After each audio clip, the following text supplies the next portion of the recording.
is a glorious winter morning in North Carolina, 70 degrees with the plans for 45 a couple of days from now. Oh, it must mean the season of Lent is growing near as the days and the daylight are lengthening and we are beginning to anticipate the holy season. I am sitting in the middle of this gorgeous labyrinth at Cary Presbyterian Church, a labyrinth that was created in 2001 by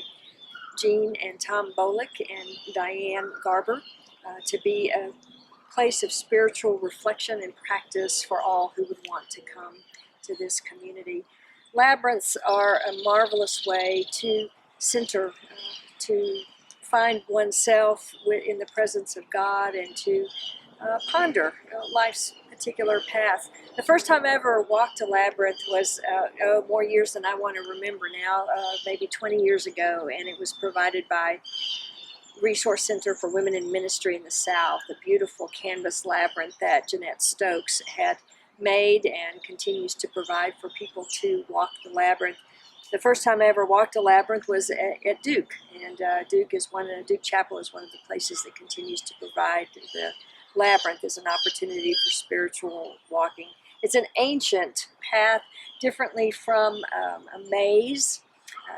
where you try to figure out how to get out. A labyrinth is a path that is easily walked and directed so that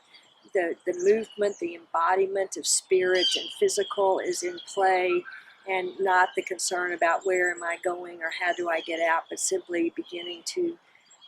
breathe and to follow one's heartbeat and steps to center and be present with the spirit.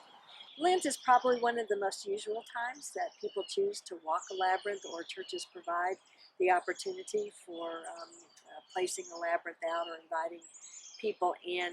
I think it's very significant that walking a labyrinth is considered a spiritual discipline, because it takes a lot of discipline to step onto the path and relinquish all the chaos of the thoughts that are going on. I have always found that no matter how ready I am to walk a labyrinth or how prepared I am in the first few steps, I'm still running what I need to do, where I need to be going, what this makes me think of. And so the discipline of letting go, beginning to center, whether in scripture or prayer or humming a song or a hymn, assuming nobody else is around, to be sucked into that, but a way of being very present. I've heard some amazing and witnessed some amazing things in the years of walking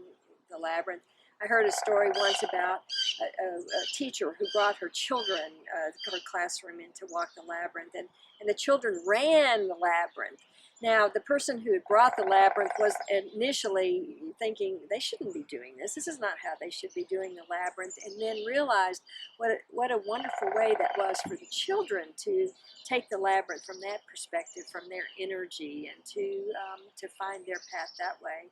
Maybe the most poignant time I ever was on a labyrinth walk with a group of women.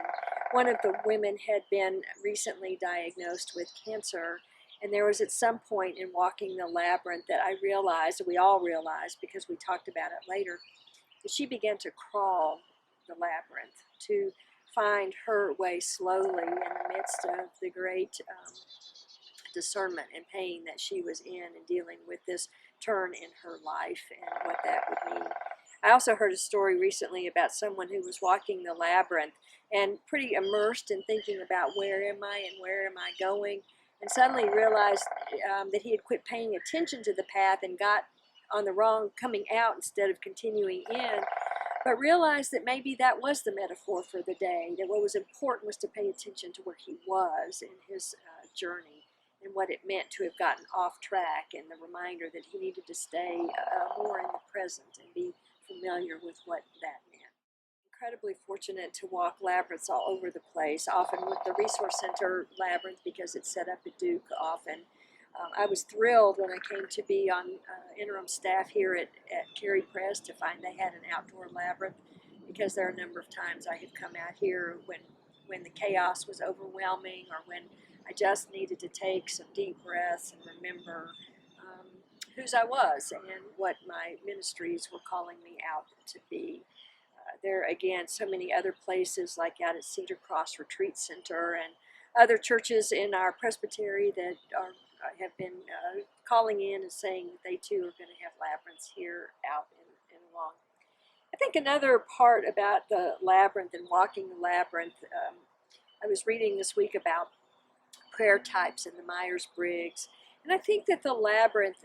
can feed both the extrovert and the introvert if I followed the reading well, because introverts are going to want more of the quiet, which the labyrinth provides. Extroverts need to be doing, which the labyrinth provides, because it's, again, moving and embodied. So it seems like such a wonderful discipline for many kinds of prayer. Additionally, as I've already mentioned, to walk the labyrinth is to pray, is to hear God's whispers, is to find Scripture as a centering place, is to find a mantra, anything that says, here's where I am and here is how I am present to God, even as God and the Spirit are present to me. So it's a wonderful opportunity to, particularly in the season of Lent, when we try to clear space before God, when we get honest about who we are, and let the Spirit fill us up. It's a marvelous opportunity to be close and meander our way toward Easter.